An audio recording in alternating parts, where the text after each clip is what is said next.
I'm Farhan Dalla, transformational trainer, and welcome to Elevate Your Life, a transformational podcast, an invitation to take the journey towards your deepest self. It is my intention to inspire you to connect, move, and meditate. We'll tap in, tune in, and dive in, and together learn and reflect from authentic, real, and transformative conversations. Let's get started. These past few weeks have been a complete roller coaster ride. I've experienced multiple grief waves of various intensities. Today, I'm still in the thick of it and experiencing deep emotions. And I want to use today's podcast to express how I'm feeling as vulnerably as I can. I think this is about my 7th or 8th attempt at recording this, so please bear with me. Today is just one of those days filled with a fluctuating heavy feeling around my chest area. And I feel like my whole body is covered in thick, dark tar. I find myself on the verge of tears, but they seem to be stuck and won't flow. I struggled to get up and out of bed, and after some contemplation, I decided to go to the gym. Mentally, I was checked in and sometimes checked out, but it was enough to get a good workout.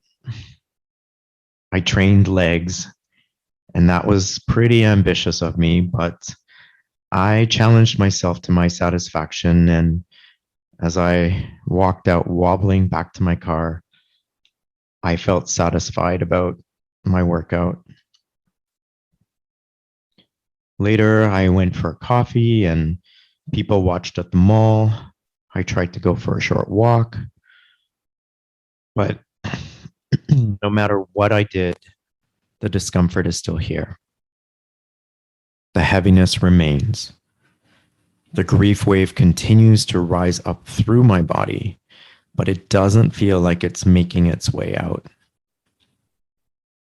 I haven't tried to avoid any of the discomfort since I got home. Instead, I've surrendered to it. I've just been gentle and nurturing with myself. Ignoring grief has consequences, and my inner wisdom is making me do everything but deny its presence. That would be a losing battle. Some days just suck. Grief waves can appear out of nowhere and with no warning at all. Last week, I was at the Ricky Martin concert, and I was so excited for the show. I had my ticket from over a year ago, but the show got postponed because of COVID and the lockdown. I was also excited to be part of the first concert or major event in Toronto since our lockdown a year and a half ago. At the beginning of the show, Ricky Martin said, "Tonight, I want you to forget all your problems and to dance and sing and enjoy this moment." And then, out of nowhere, I burst into tears. Waves of emotion erupted from my body, soaking my mask with tears. No one saw, and I'm grateful for that.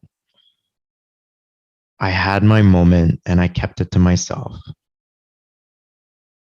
There's no way of predicting how long a grief wave will last.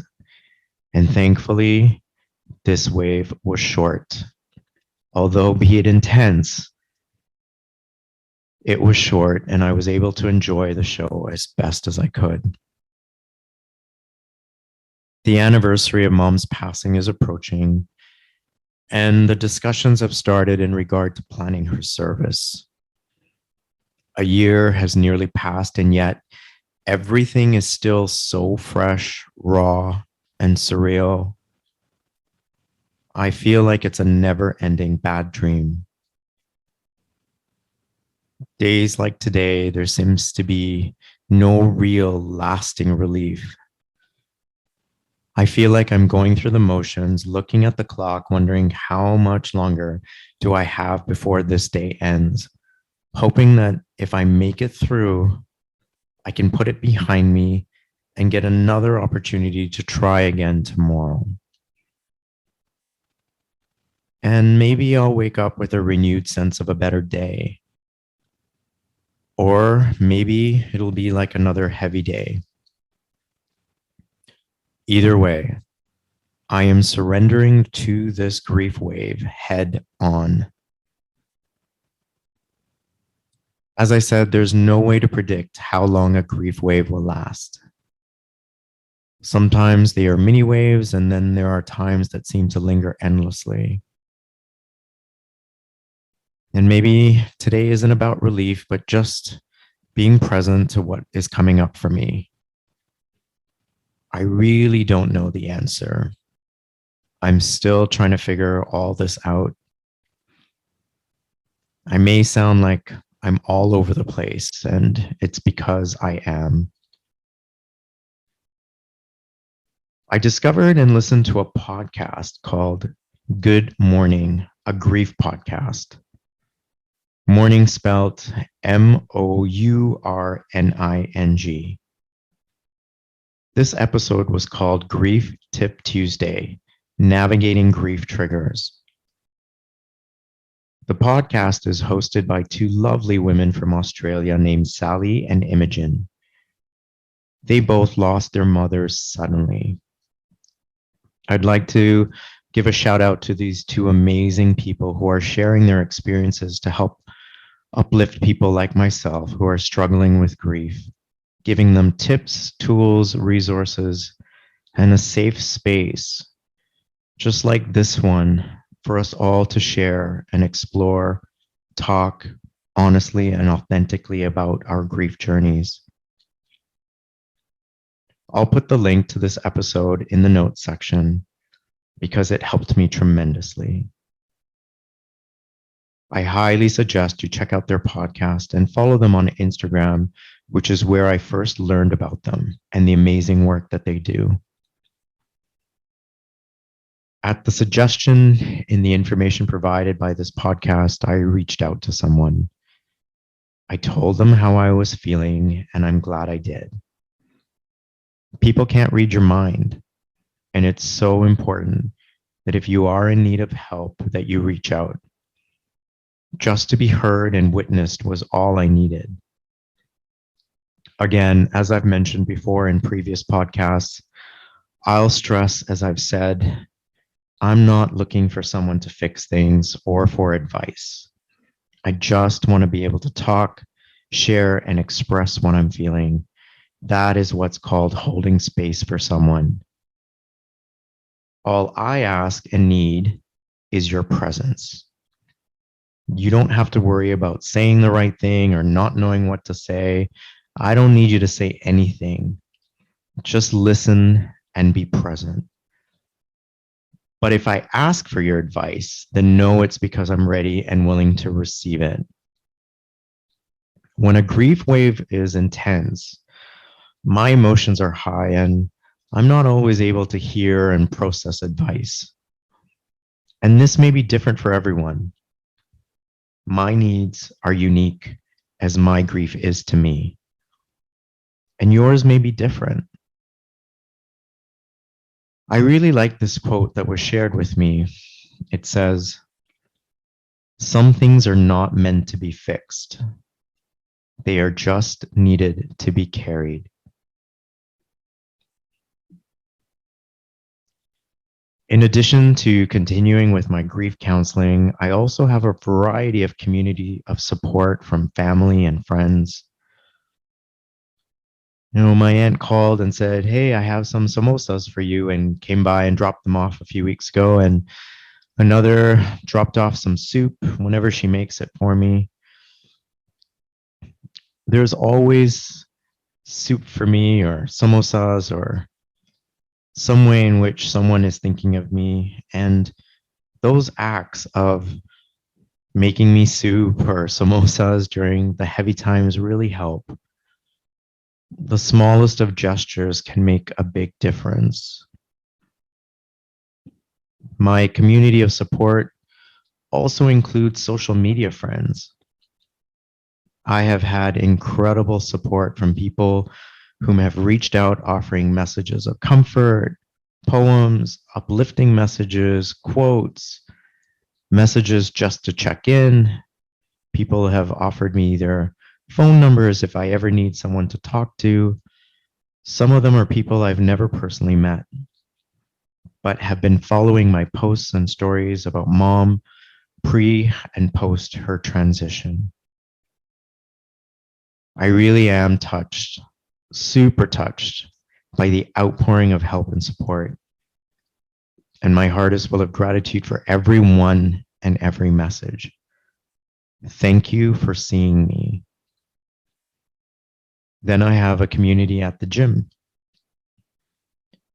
After being in the fitness industry now for 31 years, I can tell you that morning people are so consistently dedicated to their workouts. They are there every morning, focused and committed to having a positive day by starting it with their own health and well being. My gym community consists of a couple of members I see just about every morning. They smile, they say hello, and they are kind to me. Our interactions are always brief because everyone wants to get their workout in before they head off to work. But that brief, consistent interaction lifts me up and gives me something to look forward to each morning.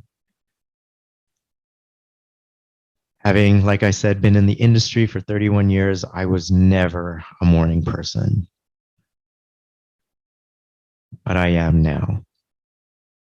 I not only get a workout in, but I also get an opportunity for a connection. And they don't even realize how much they are part of my grief support community. That smile and hello in the mornings gives me some grief relief. I also have a community of support at my Jamaat Khana or mosque. There's people there that check in, call me, and ask how I'm doing. They let me know that I can call them anytime. My community also includes the baristas at my local Starbucks. They know me by my name and always greet me with a smile. They take a moment from serving all these customers and genuinely ask about how my day is going. They too don't even realize that they are part of my grief support community. I'll let you in on a secret. I don't always go there for the coffee. Sometimes it's just so that I can have an interaction with someone who's friendly. I literally have a village of people here for me. I really am blessed. But what I'm also alluding to is that I get lonely. Grief often goes hand in hand with loneliness. There's a feeling of physical separation from our loved ones, and grief can be very isolating. I struggle with loneliness. I know without a doubt I am not alone. As I talked about in the episode titled Meditation and Grief Relief with meditation coach and motivational speaker Farzana Jaffer Jarraj, I have felt the presence of my mom, family members from the other side, my spirit guides, and angels.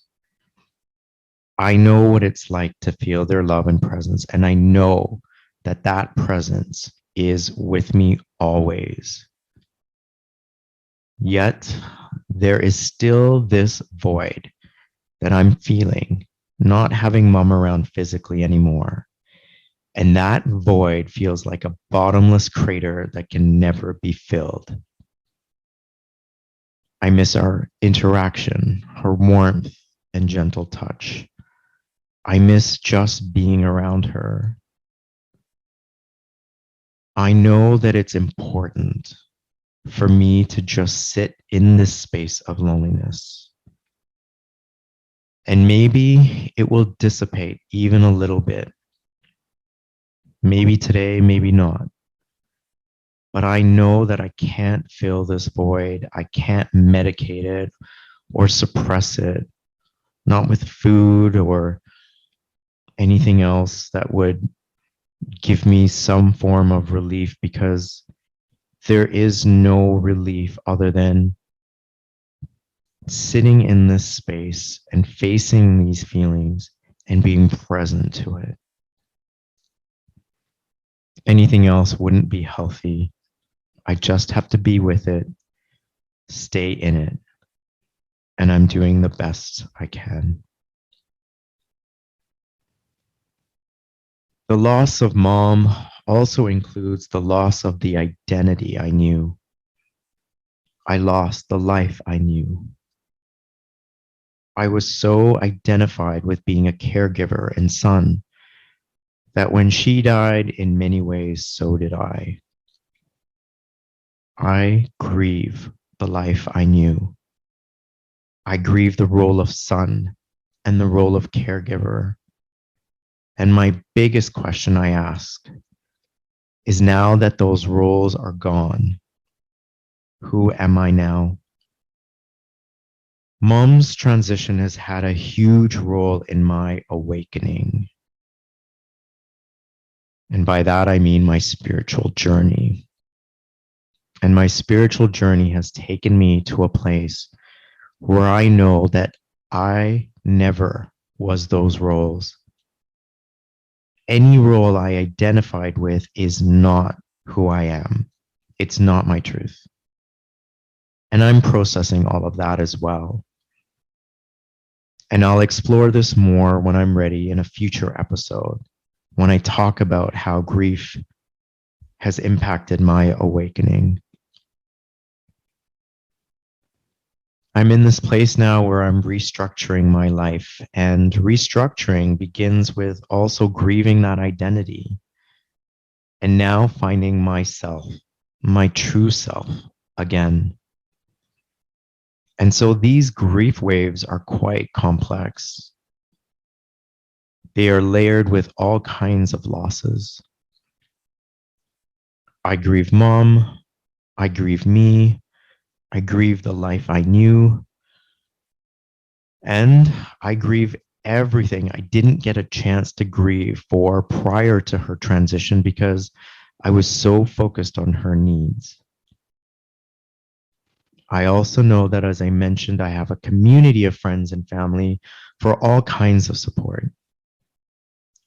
The physical absence of mom is still quite prevalent and a huge cause of my loneliness. We were together all the time. I loved her companionship despite all the demands of being a caregiver. Her love is unbound, and I felt that in her gentle, sweet voice, her hugs, kisses, and just being the person she was.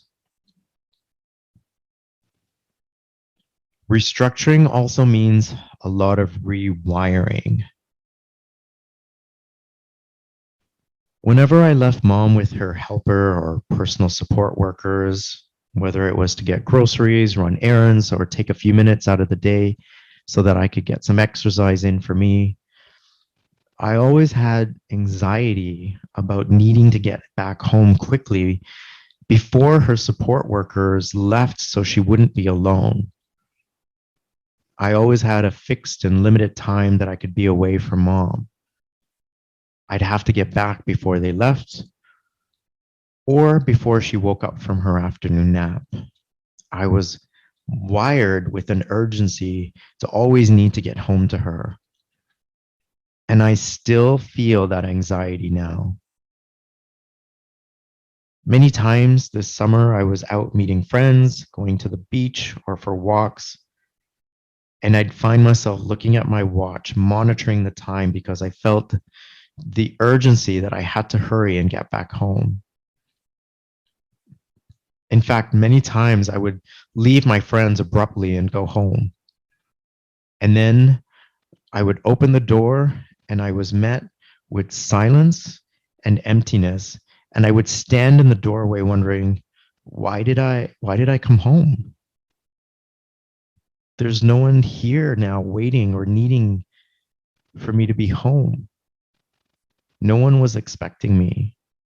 Mom wasn't there waiting for my return.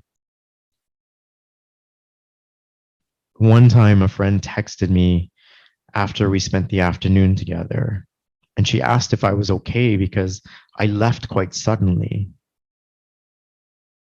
I knew then that this wiring of urgency to get home ran deep, and it would take work to undo it and create a new wiring pattern of behavior. I realized that my nervous system was still fired up and programmed to get home, even though mom wasn't there waiting for my return. Before she transitioned, every time I went out, mom would ask, like any mother, what time can I expect you to be home?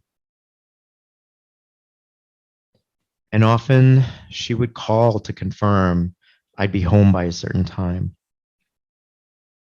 That was just her being a mom. And now there's no one asking me what time will I be home. If I was ever running late, you can bet I would get a phone call from mom. Hello, Fran, Yari mother. Fran, where are you? You don't answer the phone. Is your car is fixed? How long still is will take? Because you know the weather is so bad to reach home. It's going to be so hard for you because of the weather. Okay, when you come back, please drive safely, slowly. Okay? Okay, Fran, I'm going to sleep now. Yari mother, bye. And I grieve that too. I've saved all her voice messages, and sometimes I go back and I listen to them. I miss those calls when I'm running late, though I often wasn't actually late.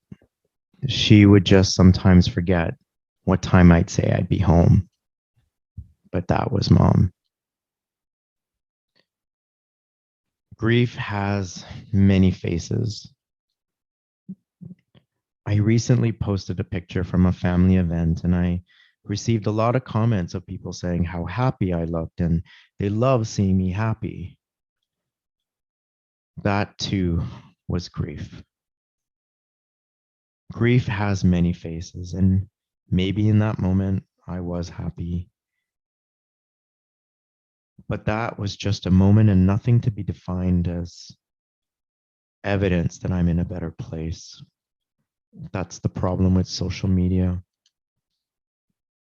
It only allows you to see a snapshot into a person's life. I'm still working through a lot. It just means I was able to experience a moment of happiness. And it was layered with all kinds of emotions, to be honest. But it was just one of many moments and a snapshot of that moment in time.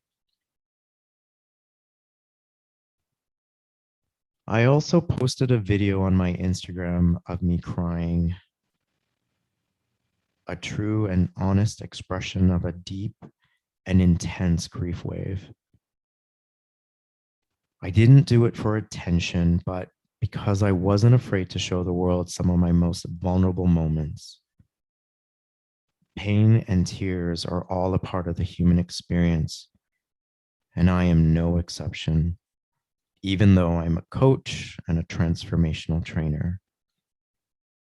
I see no shame in sharing how I'm feeling. it feels authentic to do so, just as I'm doing here today on this episode. I think true vulnerability requires us to let go of our own self judgment and the fear of the judgment of others, and it makes us real. And like I said in my first episode, I am going to get real about my experience with grief. People commented and said things like, be strong. Some may have seen that video and thought it was a moment of weakness. I saw it as a moment of strength. I wonder sometimes if the pain ever goes away. And I asked this question on my social media pages, and most of the people who have lost a loved one said no. One person wrote me and said, you just get stronger. Someone else said, the pain doesn't go away, it just hurts less often. I must say, I wish I had my mother's resilience, even a percentage of it. I think of the losses she endured in her lifetime and her strength to move forward while continuing to carry with her ache and pain. Her younger brother transitioned at the tender age of 6. Her father transitioned while she was pregnant with my brother. And sadly, my brother transitioned after living only a short life of 5 days. I never met him. I was born about a year later, but every year on the anniversary of his passing, Mom remembered him and sometimes talked about him. Our conversations about him were always brief. In fact, not much was ever said about the people that she lost. Even my dad rarely spoke about the son he lost. I didn't know until now just how much pain she must have been carrying. It wasn't until after she transitioned did I begin to understand her pain. Her resilience is beyond anything I could ever imagine. Mom and I were by my grandmother's side when she took her last breath. This is my mom's mother. That was incredibly traumatic for her. And then there was the transitioning of my father, her partner of nearly 50 years. Every time we drove past the hospital where he passed away, she relived that moment, and it brought back so much pain for her. I remember many times driving past that hospital, and I would hold my mom's hand because I could tell from the look on her face that she was struggling. And yet, her resilience kept getting stronger and stronger, even in her 80s. I was always in awe of her, and more so in her later years. How do I ever become as resilient as my mother? I don't know the answer to that. And I hope that I'll never have to experience loss in the way she had. One thing I do know is that her biggest pillar was her faith in Allah or God. It never wavered. A religious woman her whole life. She leaned on prayer and the rituals associated with being an Ismaili Muslim. She took out her tasbihs or rosaries. She went to Jamaat Khana, our mosque. She believed in Allah, and maybe that's what's gotten her through. And I had my own experience one day that made me realize that Allah was guiding me through this situation, which I refer to as the darkest time of my life. I was in a session with my grief counselor. I was on speakerphone talking with her from a landline. I always place my phone on speaker, freeing my hands so I can type and take notes from each session. And even though I was on a landline, I had my cell phone next to my laptop. And we were discussing how mom was a major anchor in my life. And my counselor posed the question that perhaps I should consider that maybe I am now the anchor in my life. And what does that look like for me? As I was typing her question, I had an immediate thought that in fact, Allah or God is really my true anchor, and all the other so-called anchors in my life were just temporary and perhaps not my real anchor, because only Allah could be my real and consistent anchor. And just as I thought that, as I was typing her question, my cell phone turned on by itself. Siri on my iPhone turned on and said, "I'm on it." My jaw dropped and my hands froze over the keys of my laptop. My grief counselor said, "Pardon me?" Wondering what was that? Was there another person there? I immediately said, "I am going to write down everything that just happened because I never want to forget this moment, and then I'll explain to you what happened." And when I did, she was silent at first. We both paused. Like, what could you possibly say? And then she said, "Was there anything else I'd like to talk about?"